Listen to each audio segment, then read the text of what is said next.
今次張雪峰咧就係俾定性咗啦，就要好似佢嘅名咁，張雪峰就俾雪封咗。啱開始時候咧就封咗啲賬號，依家咧就完全定性係嘛，仆街！而且呢個罪名都唔輕啊，佢國家定性嘅罪名係極端功利化，建議將動搖國家人才根基。呢條罪名幾大鑊嘅。睇下中國新聞網都放出嚟，國家嘅定性係話其一直以嚟張雪峰嘅教育指導咧充滿極端嘅功利化色彩。不斷強化天坑專業嘅概念，將數學、物理、化學、土木等基礎學科同重要嘅工程學科視為就業陷阱。呢條罪名即係話佢咩咧？話張雪峰動搖國家嘅人才根基。其實張雪峰呢個人我哋都知，佢屬於到嗰種即係喺屎入面揾飯食嗰種人。你話咩專業好，咩專業唔好，其實都冇咩用，呢啲都係講廢話。喺中國咁嘅大環境，其實你咩專業都冇用。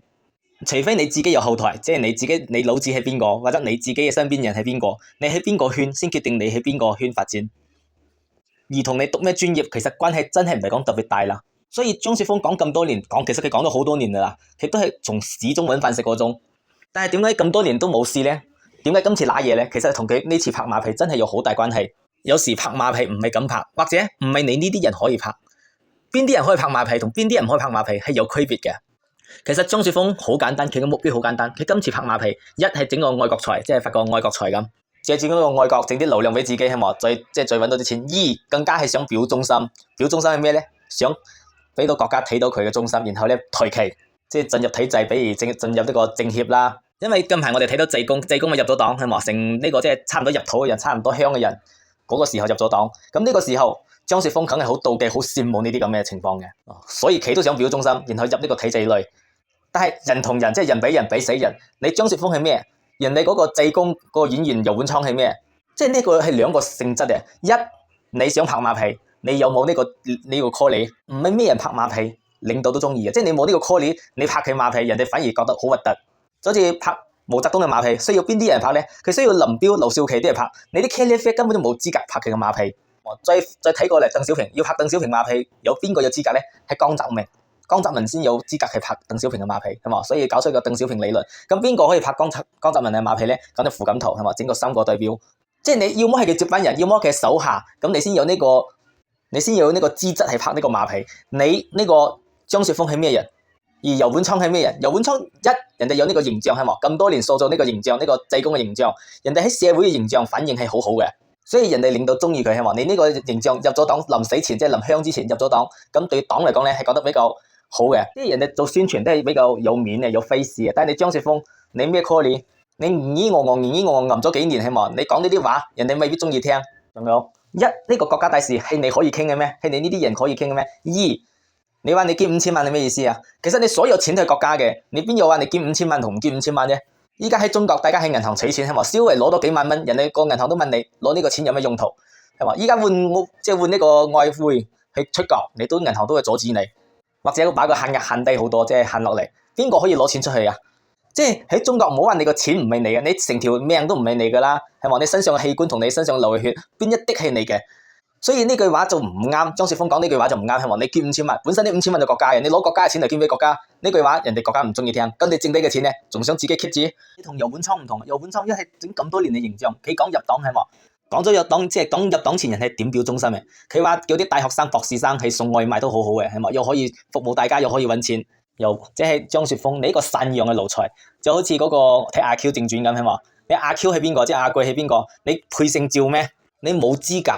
你想話學呢個胡錫進係冇可能嘅，胡雕盤本身係體制內嘅人，所以胡雕盤其實佢都講過類似嘅話，比如到時係嘛要打仗咯，佢係當督戰隊，然後邊個敢後退，佢就槍俾邊個。人哋佢可以講出呢句話，因為人哋係體制內嘅奴才。人哋呢個奴才有執照嘅，但係總算係喺胡錫進咁嘅體制內奴才下，人哋稍微講錯啲話，上面唔開心都可以撳咗佢一段時間。所以你就唔同，你睇小粉紅，其實幾多小粉紅想表忠心，但係最終都俾呢個社會鐵拳打落嚟。睇下嫁喺台灣嗰個小薇，係嘛？翻到嚟就同村幹部嗰度就到咗。嗱，你睇喺台灣俾台灣踢出嚟嗰個小薇，係嘛？然後翻到貴州又點啊？又咪俾人屈？即係你啲咁嘅小人物。其實人哋國家真係講真係有你冇你係冇所謂嘅，你喺嗰度表忠心對佢嚟講係冇咩任何作用。如果嗰個小薇佢入咗台灣嘅戶口，係嘛，做咗台灣人，攞咗台灣嘅 passport， 佢嗰個時候先嚟表忠心，咁有用，咁係咪國家可以招安，咁佢可以進入即係做一個奴才，做一個有執照嘅奴才，就好似館長咁，係嘛？你咁嚟講呢啲話，咁國家就中意，係嘛？所以就俾錢佢揾，即係俾啖狗糧佢食，俾骨頭佢咬。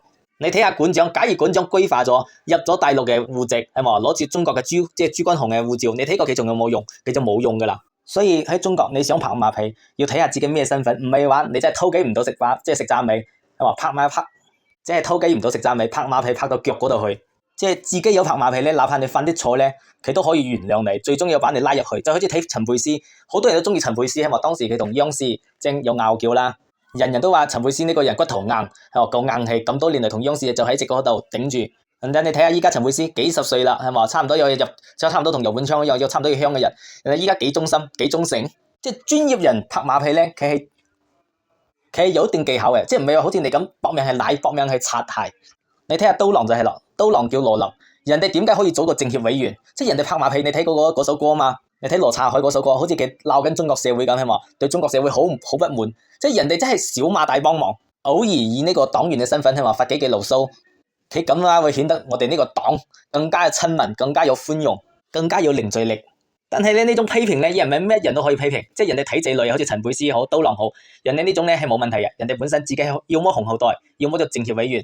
但係你睇下嗰個傅晨風，即係俾封咗呢個傅晨風，佢就唔得啦，呢種二極管嘅思維。係嘛，即係遲早都係俾封嘅，即係應咗佢嘅名，係嘛，一個傅晨風，係嘛，又俾封咗，一個張雪峰也俾封咗，係嘛，一個係賴佢賴政府，一個係踩政府，無論呢個仲係嗰個，其實嚟講人哋都唔中意。當然咧，咩時候要你哋賴佢咧？當政府係話要求你哋賴佢嘅時候，你就一定要企出嚟賴佢啦。嗰時咧就唔能夠，嗰個時候咧就唔能夠唔拍馬屁。但係平時咧，你該點搵錢就點搵錢，最終你要搵嘅錢咧亦係國家嘅。但係咧，當時國家要抄你嘅家嘅時候咧，你就記得嘛，唔准講 say no。仲要補充下喺呢個大時代，其實大家撈成點樣，即係大家自己係心知肚明嘅。因為之前咧前一排咧佛山嗰個滅蚊嗰個事件，我哋就知啦，後面咧就依家係轉移到江門啊。本身江門呢幾年嘅經濟咧就係好兜踎嘅，因為前幾年又受疫情影響啦。我喺江門識一個公辦嘅老師，企到話8000幾蚊一個名牌小學，8000幾蚊嘅工資，後面就發個基本工資3000蚊。但係依家仲閉翳，我即係喺小紅書睇到江門係咩情況咧？即係啲老師連基本工資都發唔出嚟。我講係有編制嘅老師吓，唔係啲合同工啲茄喱啡，即係好多時候呢啲災難咧唔係話全國性嘅，同前幾年唔同，依家係每個地方都接住一個接一個，一個接一個，即係好多人係感受唔到呢種痛苦，等到痛苦到你身上嘅時候，你走唔甩啦。所以我哋睇下呢個時代係點嘅，同你張雪峰講係點，你話呢個專業唔好，嗰個專業唔好，其實你入咗體制，有好多邊度去，好似依家咁。有幾多體制類嘅人降咗工資？有幾多體制類嘅人發唔起工資咧？而且體制類人發唔起工資或者降咗工資嘅時候，佢粒聲都唔會出嘅，因為佢知佢呢個係鐵飯碗，係嘛？佢心裏係認同呢個鐵飯碗，佢出到嚟佢搵唔到食。做咗公務員你有幾個人可以出嚟再搵食咧？當然佢又冇呢個技能，就好似你做老師嘅，你出嚟你可以做咩？所以哪怕降咗佢哋嘅薪，佢哋都係要捱住，要頂住。呢個就體制類，連體制類嘅環境都唔好嘅時候，你睇下外面嘅環境會好到邊度去？所以你講學咩專業？即係前一排我哋睇廣州嘅呢件事，即係網上睇到嘅，就話啲學生讀咗博士，即係讀咗研究生出嚟之後，結果咧仲要回流再學啲技術，因為讀呢啲嘢冇用。就好似嗰個濟公，我哋係話好濟公咁講咗啦，讀完博士出嚟送外賣係嘛，服務大家。咁你早讀咁多書托柒咩？不如讀完個初中、高中係嘛，識啲自然好係嘛，識踩個電動車就可以送外賣啦。邊使讀大學、讀研究生同讀博士咧？其實張雪峰佢呢個人也知喺國內嚟講呢啲專業都冇用，只不過佢識炒作、識營銷，即係講咧通過口花花咁講得好似好有道理咁，咁啲人就會聽。但你睇下佢同胡雕盤有咩區別咧？係嘛，今日講呢個，過多幾年佢就講另外一個，反正大家記性又唔會咁好，又唔會翻佢以前講過咩，係嘛，又唔會揾呢個核定本，反正聽佢咿咿我我咁對住啲稿讀，幾有道理喎，呢個人生導師咁就嚟啦。其實依家中國最好一個後生仔學，要麼就學啲語言，要麼就學啲技術，即係呢兩個最好，就兩個都有。你個學歷已經冇咩用噶啦！依家大學生一年出幾多百萬大學生，即係我唔理得你係咩211定985嘅，或者一啲咁嘅研究生、係博士生，其實冇乜鬼用。如果你冇技術，你可以做咩？